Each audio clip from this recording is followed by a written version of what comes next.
የአቶ ጌታቸው ረዳ የትግራይ ጊዜያዊ አስተዳደር ፕሬዝዳንትነት ጉዳይ የተቋጨ መሆኑ በዛሬው ዕለት በግልጽ ታውቋል። አንዳንዶች አቶ ጌታቸው በአሁኑ ሰዓት በአገር ውስጥ የሉም እያሉ ነው። ክልሉን ሲመራ የነበረው ጊዜያዊ አስተዳደር የቆይታ ጊዜው ለአንድ ዓመት ሲራዘም የአቶ ጌታቸው የፕሬዝዳንትነት ቦታ ግን ለአዲስ ፕሬዝዳንትነት ጥቆማ ክፍት ሆኗል። ጠቅላይ ሚኒስትር አብይ አህመድ የትግራይን ሕዝብ ቀጣይ የጊዜያዊ ፕሬዝዳንት የሚሆነውንም ሰው በኢሜይል አሳውቁኝ ሲሉም በዛሬው ዕለት ረፋድ ላይ በማህበራዊ ትስስር ገጻቸው አስታውቀዋል። መልእክቱ በትግረኛ የተጻፈና የትግራይን ሕዝብ የሚመለከት ነው። እናም በዚሁ መሰረት የትግራይ ጊዜያዊ አስተዳደር እስከ ቀጣዩ ሀገራዊ ምርጫ ይቀጥላል። አዲስ ፕሬዝዳንት ግን ከተወሰኑ ጊዜያት በኋላ ይፋ ይሆናል ማለት ነው። ህዝቡ እጩዎችን ይመርጣል። ጠቅላይ ሚኒስትሩም ውጤትን ያሉትን ይፋ አድርገው ሹመቱን የሚሰጡ ይሆናል። አሁን ያለውን አካሄድ በዚሁ መሰረት ካየነው የአቶ ጌታቸው ረዳ ፕሬዝዳንትነት ስልጣን አክትሟል ማለት ነው። በዚህ ሂደት ውስጥ አሁን ጥያቄ ሆኖ እየተነሳ ያለው የአቶ ጌታቸው ረዳ ቀጣይ ማረፊያ የት ይሆናል የሚለው ነው። በዚህ ዙሪያ የተለያዩ አስተያየቶች ሲሰጡ ይሰማል። አንደኛው አሁን ባለው አዲሱ የትግራይ አስተዳደር ምርጫ ውስጥ ህዝቡ በከፍተኛ ቁጥር ሊጠቁማቸው ይችላል። እናም በዚሁ መሰረት የፕሬዝዳንትነት ስልጣናቸው መልሶ ሊጸና ይችላል የሚለው ነው። ይህ ሊሆንም ላይሆንም ይችላል። የትግራይ ህዝብ ከህወሓት የተለየ የለውጥ ፍላጎት ያለው መሆኑን አቶ ጌታቸው ጥቂት የስልጣን ጊዜያት አሳይተዋል። እሳቸው የህዝቡን የፖለቲካ ለውጥ ፍላጎት ተከትለው ለመሄድ ሞክረዋል። ሆኖም በሌላኛው የህወሓት ክንፍ በኩል የታየው ለውጥን የመቋቋም የፖለቲካ ግብግብ ነገሮች ወደፊት እንዳይሄዱ ያደረጋቸው መሆኑ ይነገራል። ይህም በመሆኑ አቶ ጌታቸው ከመቀሌ ሲወጡ ለህይወታቸው አስጊ በሆነ መልኩ እንደሆነ በቅርብ በነበረ አንድ ቃለ ምልልሳቸው ሊያስታወቁ መሆኑ አይዘነጋም። በዚህ ሁኔታ ከመቀሌ ወደ አዲስ አበባ መግባታቸውን የሰሙ አስተያየት ሰጪዎች አቶ ጌታቸው በህዝቡ ይሁንታ ቀጣዩን ቀሪ የአንድ ዓመት ጊዜ የትግራይ ጊዜያዊ አስተዳደር ፕሬዝዳንት እንዲሆኑ ቢፈለግ እንኳን የፌዴራል መንግስቱ መልሶ ላይሾማቸው ይችላል የሚል ነው። የትግራይ ጊዜያዊ አስተዳደር ፕሬዝዳንትን ሹመት በመስጠቱ በኩል የህዝቡ ምርጫ ብቻ በቂ ነው ተብሎ የሚታሰብ ከሆነ ህዝቡም አቶ ጌታቸው ይሆንልን ካለ አቶ ጌታቸው ተመልሰው ፕሬዝዳንት የሚሆኑበት እድል አለ። ግን ደግሞ በፐርሰንት ይቀመጥ ቢባል እጅግ አነስተኛ ሊባል የሚችል የጠበበ እድል ነው ማለት ይቻላል። በሌላ አቅጣጫ ደግሞ አሁን በተሰጠው ፕሬዝዳንቱን ምረጡ ጥሪ አቶ ጌታቸው ላይመረጡም ይችላሉ። አቶ ጌታቸው በህዝቡ መመረጣቸው ብቻ የክልሉ የጊዜያዊ መንግስት ፕሬዝዳንት ሊያደርጋቸው አይችልም። ከህዝቡ ፍላጎት ባለፈ መሬት ላይ ያሉ የፖለቲካ ሁኔታዎችም ጭምር ታሳቢ ሊደረጉም ይችላሉ። ይህንኑ ጉዳይ በተመለከተ ጠቅላይ ሚኒስትሩም በዛሬው መልእክታቸው ጠቆም አድርገው ታይተዋል። በተለይ ደግሞ ከህወሓት ለሁለት መሰንጠቅ ጋር በተያያዘ ባለፉት ወራት በትግራይ የተከሰተው የፖለቲካ ውጥረት አቶ ጌታቸው የህዝብን ይሁንታ ቢያገኙ እንኳን ወደ ትግራይ የሚመለሱበት ሁኔታ ጠባብ ያደርገዋል። አቶ ጌታቸው በተለይ ደግሞ በመጨረሻው ሰዓት መቀሌ አሉላ አባ ነጋ ኤርፖርት ላይ ሲወጡ ገጠመኝ ያሉት ኬላና አጠቃላይ ድባብ በቀጣይ የጊዜያዊ አስተዳደሩ ፕሬዝዳንት ሆነው እንደማይቀጥሉ በግልጽ ያመላክተ ነበረ። ከዚህ ውጪ እሳቸው ሊቀጥሉ እንደማይችሉ የሚያመላክተው ሌላኛው ነጥብ ደግሞ የጊዜያዊ አስተዳደሩ የቆይታ ጊዜ ሲራዘም የእሳቸውም ስልጣን አብሮ እንዲራዘም ያልተደረገ መሆኑ ነው። አቶ ጌታቸውን ባሉት ስልጣን የማስቀጠል ወይንም ቀሪ የማድረግ ሙሉ ስልጣንና ኃላፊነት ጠቅላይ ሚኒስትሩ ነው። እሳቸው ደግሞ አማራጭ የምትሉትን ጠቁሙ ብለው አስታውቀዋል። ማለት አቶ ጌታቸውን በነበሩበት አላስቀጠሉም ወይንም ማስቀጠል አልፈለጉም ማለት ነው። አንዳንድ አስተያየት ሰጪዎች አሁን በትግራይ ካለው ነባራዊ ሁኔታ አንጻር አቶ ጌታቸው እሳቸውን በፕሬዝዳንትነት ማስቀጠሉ በክልሉ ያለውን የፖለቲካ ገመድ ጉተታ ማስቀጠል በመሆኑ ቀሪ ማድረጉ አስፈላጊ ነው ሲሉም ይሰማሉ። እናም እነዚህ ሁኔታዎች በአጠቃላይ ተደምረው ሲታዩ አቶ ጌታቸው በቀጣይ አንድ ዓመት ለሚዘልቀው የትግራይ ጊዜያዊ አስተዳደር ፕሬዝዳንት ይሆናሉ የሚለውን እድል በእጅጉ ያመናመነው ሆኖ ይታያል። ጠቅላይ ሚኒስትሩ ቀጣዩን የጊዜያዊ አስተዳደሩን ፕሬዝዳንት ጠቁሙ ብለው ባስተላለፉት መልእክት ላይ ለመምረጥ የሚያገለግሉ ሁለት መስፈርቶችን አስፍረውም ታይተዋል። አንደኛው ብቃት የሚል ሲሆን ሌላኛው ደግሞ ክልሉን ወደ ሰላምና መረጋጋት የሚያመጣ የሚል ነው።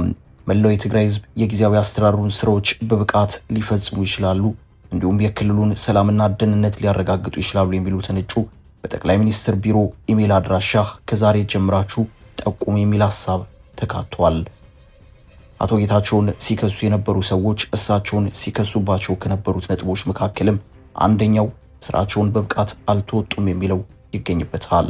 የእሳቸው ምላሽ ደግሞ መችፋታና ጊዜ አግኝቼ ለስራ የተሰጠኝ ኃላፊነትን በአግባቡ እንዳልወጣ የፖለቲካ ባላንጣዎቼ በማይረቡ ጉዳዮች ወጥሮ ያዙኝ የሚል ነበርም።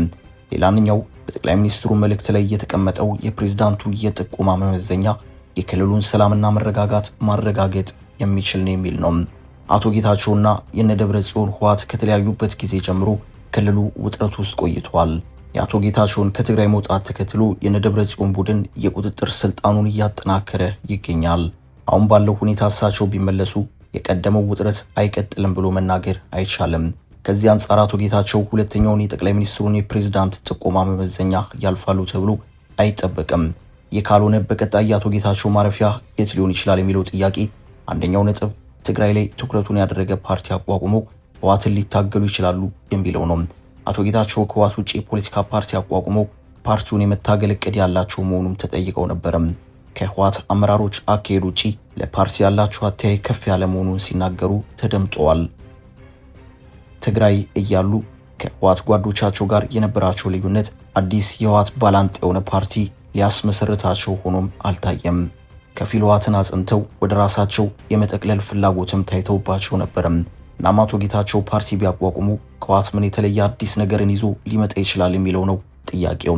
በእርግጥ ምናልባት ከነበሩበት የወከባ ፖለቲካ ወጣ ብለው ለራሳቸው ጊዜ ወስደው ዋና የጽሞና ጊዜንም አሳልፈው ነገሮችን ሲመለከቱ የነበሩበትን ሐሳብ ቀይረው በአዲስ የፓርቲ ትግልና አስተሳሰብም ሊመጡ ይችሉ ይሆናል።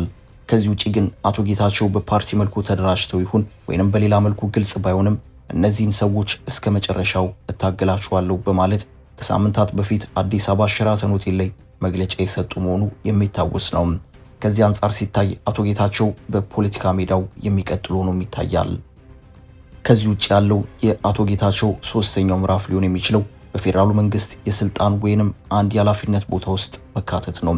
ይህንኛው የጠቅላይ ሚኒስትሩን ፍቃድ እንደዚሁም የእሳቸውንም ይሁንታ የሚጠይቅ ነው። አቶ ጌታቸው በቀድሞ ኢህአዴግ ገዢ ፓርቲ ወቅት በውጭ ጉዳይ ሚኒስቴር መስሪያ ቤት ውስጥ እንደዚሁም በኮሚኒኬሽን ጉዳዮች ሚኒስቴር ከፍ ያለ የኃላፊነት ቦታዎች ነበሩ። ትግራይ ጠቅልለው የገቡት ለውጡን ተከትሎ በትግራይ በነበረው የጦር ዝግጅት ወቅት ነው። በዚያም የትግራይ ወታደራዊ ኮማንድ በሚል በተቋቋመው ጦርነቱን ሰመራ በነበረው ስኳድ ውስጥ አንዱ ኃላፊም ነበሩ። በትግራይ ፖለቲካ ውስጥ እስከ ፕሪቶሪያው ስምምነት ድረስም ሰፊውን ሚና ተጫውተዋል። እናም አቶ ጌታቸው ለፌዴራሉ ስልጣን አዲስ ሰው ተደርገው ሊወሰዱ የሚችሉ ሰው አይደሉም። በሌላ አቅጣጫ ደግሞ ፖለቲካውን እርግፍ አድርገው በመተው ቀሪዎታቸውን በአገር ውስጥ ወይንም በውጭ ሀገር መኖር ነው። በአንድ ወቅት በነበራቸው አንድ ቃለ ምልልሳቸው ላይ ማረፍ እፈልጋለሁ፣ ረፍት ያስፈልገኛል ሲሉም ተደምጠዋል።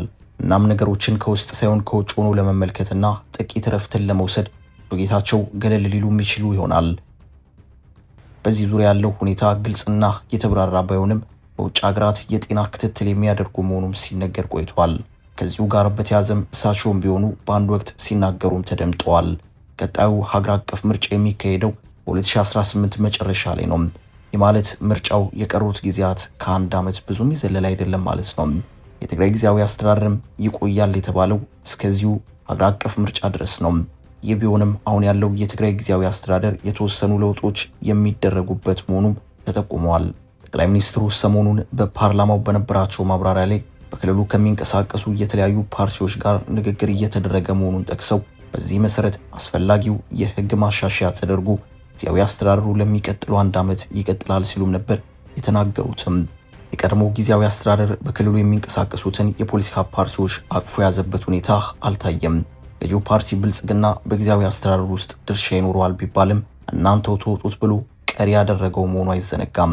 ጠቅላይ ሚኒስትሩ በዚሁ የሰሞኑ የፓርላማው ማብራሪያቸው ጊዜያዊ አስተዳደሩ ተጨማሪ ውጊያ እንዳይቀሰቀስ በማድረግ ረገድ ለሰራው ስራ መመስገን አለበት ያሉ ሲሆን አክለውም የሰጠናቸው የ2 ዓመት ጊዜ አብቅቷል፣ ተጨማሪ የህግ ማሻሻያ የሚያስፈልገው ጉዳይ አለ። የህግ ማሻሻያው ተገምግሞና መጠነኛ ማሻሻያ ተደርጎ በፕሪቶሪያ ስምምነት መሰረት ጊዜያዊ አስተዳደሩ እስከሚቀጥለው ምርጫ ድረስ ስራውን እየሰራ ህዝቡን ለምርጫ ማዘጋጀትና ህዝቡ የስልጣን ባለቤት መሆኑን ማረጋገጥ ይጠበቅበታል ሲሉም ነበር የተናገሩትም። አሁን ባለው ሁኔታ የክልሉ ፖለቲካ እየተወሳሰበ ነው። አቶ ጌታቸው መሆኑ ሌላው ሰው ወደዚሁ ስልጣን ቢመጣ ቀላል የማይባል ፈተና የሚገጥሙ መሆኑ ጥርጥር የለውም። በተለይ ደግሞ የክልሉ ስልጣን ለኔ ብቻ ይገባል በሚለው ህወሓት በኩል ሊገጥም የሚችለው ተግዳሮት እንዲህ ቀላል ነው ተብሎ የሚታሰብ አይደለም። ከዚህ ባለፈም የክልሉ በጦርነት የደቀቀ መሆን፣ የጥያቄዎች መብዛትና የመሳሰሉት ፈተናዎች የክልሉ ጊዜያዊ አስተዳደር ፕሬዝዳንት ማንም ይሁን ምን ሊገጥሙ የሚችለው ፈተና ቀላል ይሆናል ተብሎ አይታሰብም። አበቃን። ሰናይ ጊዜን ተመኘን።